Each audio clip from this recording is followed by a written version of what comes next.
네, 할렐루야. 사랑하는 성도 여러분, 오늘도 주님의 은혜 가운데 평안하셨습니까? 네, 저녁 경건의 시간에 오신 여러분 모두를 주님의 이름으로 환영합니다. 네, 감사하게도 어느덧 이 저녁 경건의 시간이 100회째를 맞이했습니다.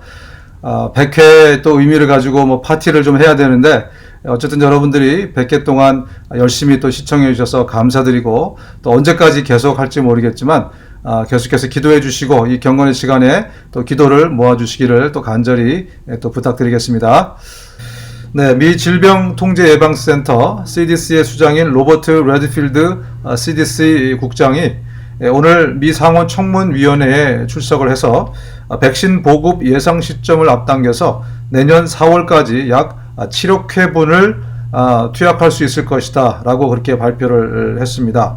이는 미국 전체 인구수와 비슷한 3억 5천만 명에게 접종할 수 있는 분량이라고 합니다. 지금 트럼프 대통령과 계속해서 이 시점을 두고 옥신각신 하더니 아주 뒤에 나올 것이라고 계속 그렇게 말하다가 갑자기 이렇게 예상 시점을 내년 4월로 앞당겼다는 소식입니다. 네, 캘리포니아 주정부의 코로나19 위협 등급 시스템에서 가장 이 좋지 못한 단계가 펄플 단계인데요. LA가 이 펄플 단계에 LA 카운티가 있었습니다. 그런데 그 아래 등급인 레드 단계로 이제 옮길 수도 있겠다, 이런 소식입니다. 그래서 이 레드 단계로 옮기기에 필수 조건인 여러 가지 조건들을 지금 갖췄기 때문에 일단 앞으로 2주 동안만 계속 이 상태를 유지하게 되면 그러면 레드 단계로 옮길 수 있다, 이렇게 발표가 났습니다. 그렇게 되면 인도와 쇼핑몰 같은 데서 비즈니스를 할 수 있게 되고, 또 영화관 같은 것들도 또 이렇게 제한적으로 문을 열 수 있게 된다고 합니다. 네, 라스베가스가 신종 코로나 바이러스 감염의 급속 확산으로 위험지대가 되고 있다는 그런 소식입니다. 6월 들어서 네바다주가 이제 경제 재개에 들어갔는데, 그때 재오픈한 이후로 라스베가스 지역의 호텔과 또 카지노들을 중심으로 직원들 또 그리고 방문자들 사이에서 코로나19가 확산이 되면서 현재 거의 하루에 1000명을 넘어서는 숫자로 계속 확진자가 늘어나고 있다고 합니다. 라스베가스 가시려는 분들은 좀 참고하셔야 되겠습니다. 네, 오늘은 수요일입니다. 그래서 주일날 우리 하나님이 주신 또 말씀을 다시 한번 또 묵상하는 그런 귀한 시간을 좀 갖도록 하겠습니다. 영적으로 성공한 사람들에게는 과연 어떤 특징이 있을까? 오늘 본문이 바로 그 특징을 우리에게 소개하고 있다고 저는 생각합니다. 그 특징은 뭐냐면, 모든 영적으로 성공하는 사람들의 특징은 바로 성령에 충만한 사람들입니다. 성령이 우리 안에 이미 임하셨는데 그 성령이 우리 안에 늘 충만하게 임재하실 수 있도록 그런 삶을 살아가는 사람은 늘 영적으로 성공하는 그러한 사람들입니다. 2000년 교회 역사상 가장 이렇게 좀 잘 알려져 있고, 그리고 뛰어난 철학자고 신학자로 추앙받는 분이 계신데, 토마스 아퀴나스라는 분입니다. 그분이 이런 글을 남겼습니다.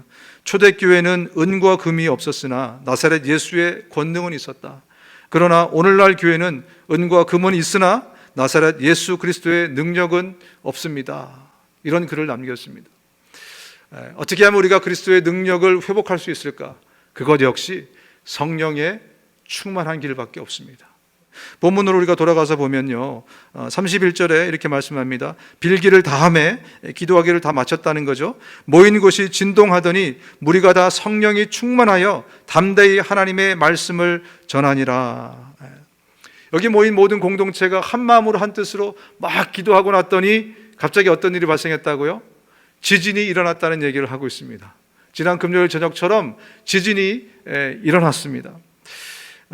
지난 금요일 날 지진이 일어났을 때 여러분 어떠셨어요? 막 두렵고 공포스러웠습니까? 아니면 오히려 좀 뭐 그런 게 기쁨이 될 수는 없지만 그래도 마음에 감사와 또 찬양이 올라오셨습니까? 저는 정직히 말씀드리자면 공포와 이 두려움보다는 제 마음에서 기쁨 같은 것이 올라왔습니다. 왜냐하면 저는 자동적으로 그런 생각을 하게 됐어요. 아, 예수님이 오실 때가 더 가까워졌구나. 주님이 재림하실 때가 더 가까워졌구나. 그 생각을 하게 되니까 오히려 이 생각을 못하게 되는, 이 생각을 할 수 없는 사람들의 마음은 어떨까, 그런 생각이 좀 들었습니다. 얼마나 공포스러웠을까, 얼마나 두려웠을까. 오늘 이 성도들이 함께 모여서 막 기도가 끝난 다음에 지진이 막 일어났습니다. 저들은 이 지진을 통해서 뭐를 느꼈겠습니까? 아, 하나님이 우리와 함께 계시구나. 하나님이 우리 기도를 들어주시는 사인으로 저 지진을 일으켜 주셨구나. 아마 그 생각을 하면서 모두가 정말 기쁨과 감격에 찼을 것입니다. 오늘 이 일뿐만이 아니라 오늘 본문은 또 뭐를 기록하고 있냐면, 기도를 마쳤을 때 지진 다음에 그들이 모두가 성령에 충만해졌다. 여기에 우리가 좀 주목할 필요가 있습니다. 왜냐하면 지금 저들이 기도한 내용들을 여러분 아시겠지만 성령 충만을 달라고 기도하거나 간구하시지 않았습니다. 저들 하나님을 찬양했고 주님이 행하신 일들을 높였고, 그죠? 앞으로 우리가 주님께 이렇게 쓰임 받게 해주시고 주님의 권능이 우리를 통해서 나타나게 해주십시오 라고 그런 기도를 했을 뿐인데, 성령의 충만함으로 하나님이 저들을 채우셨다, 이렇게 본문은 기록하고 있습니다. 왜 하나님께서 그것을 요구하지도 않았는데 성령의 충만으로 채워주셨을까? 그 해답을 또한 본문이 이렇게 기록하고 있습니다. 담대히 하나님의 말씀을 전하니라. 하나님의 말씀을 담대히 복음을 전하게 하기 위해서 결론적으로 보면 하나님께서 간구하지 않았지만, 간청하지 않았지만 성령의 충만으로 채워주셨다, 이렇게 말씀을 하고 있는 것입니다.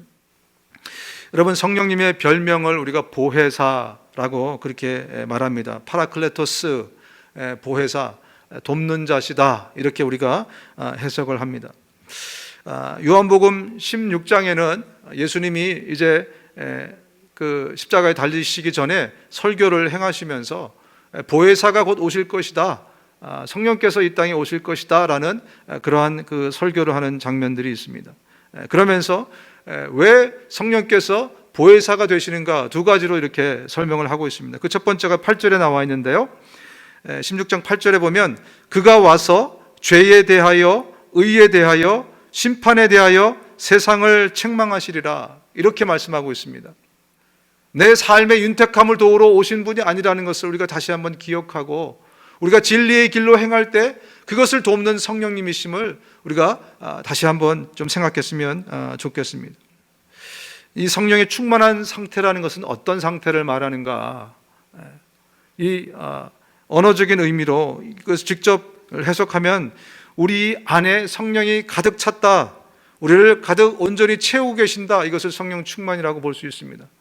그런데 실질적인 의미는 뭐냐면요, 성령은 물질이나 물건이 아닙니다.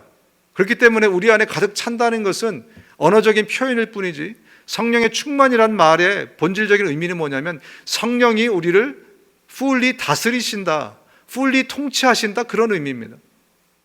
따라서 성령의 충만한 사람은 성령이 fully 다스리고 계신다, fully 우리를 지배하고 계신다, 그분의 리더십 아래 완전히 우리를 surrender해서 거기에 살아가고 있다, 이렇게 표현하시면 됩니다. 여러분 잘 아시는 구절이죠. 술 취하지 말라, 이는 방탕한 것이니 오직 성령의 충만함을 받으라. 술에 취하게 되면 술이 우리의 지정의를 fully 다스리게 됩니다. 그런데 성령에 충만하면 우리의 지정의가 다 성령에 의해서 컨트롤을 받는 그런 상태를 말하고 있습니다. 술의 지배를 받으면 방탕한 생활이 이어지게 되어 있습니다. 그런데 성령의 충만을 받으면 그 다음 절에 이렇게 기록하고 있습니다. 시와 찬미와 신령한 노래로 서로 화답하며 여러분의 가슴으로 주님께 노래하며 찬송하십시오. 하나님의 사역을, 그것을 감당하기 위해서만이 아니더라도 우리의 평상시의 삶은 늘 성령의 충만한 상태의 삶을 살기로 여러분들이 사모하고 그렇게 주님께 나아가야 됩니다. 왜냐하면 우리 인간은 절대로 주체적으로, 자주적으로 살아갈 수 없는 인간이기 때문에 그래요. 참으로 순진했던 에베소 성도들에게 에베소 2장 2절이 이렇게 말씀하죠. 그때 여러분은 허물과 죄 가운데서 이 세상의 풍조를 따라 살고 공중의 권세 잡은 통치자 곧 지금 불순종의 자식들 가운데서 작용하는 영을 따라 살았습니다. 과거에 여러분 기억하세요. 여러분들이 예수 믿기 전에 여러분들의 목줄에는 3개, 4개의 목줄이 있었습니다. 마귀가 여러분의 정욕이 세상의 풍조가 걸어놓은 목줄 따라 살던 사람이었습니다 라고 얘기하고 있습니다. 또 로마서 가장 당대 최고의 문명과 문화 가운데 살아가고 있던 이 로마 교인들에게 바울이 이렇게 충고하죠. 너희는 이 세대를 본받지 말고 오직 마음을 새롭게 함으로 변화를 받아 하나님의 선하시고 기뻐하시고 온전하신 뜻이 무엇인지 분별하도록 하라.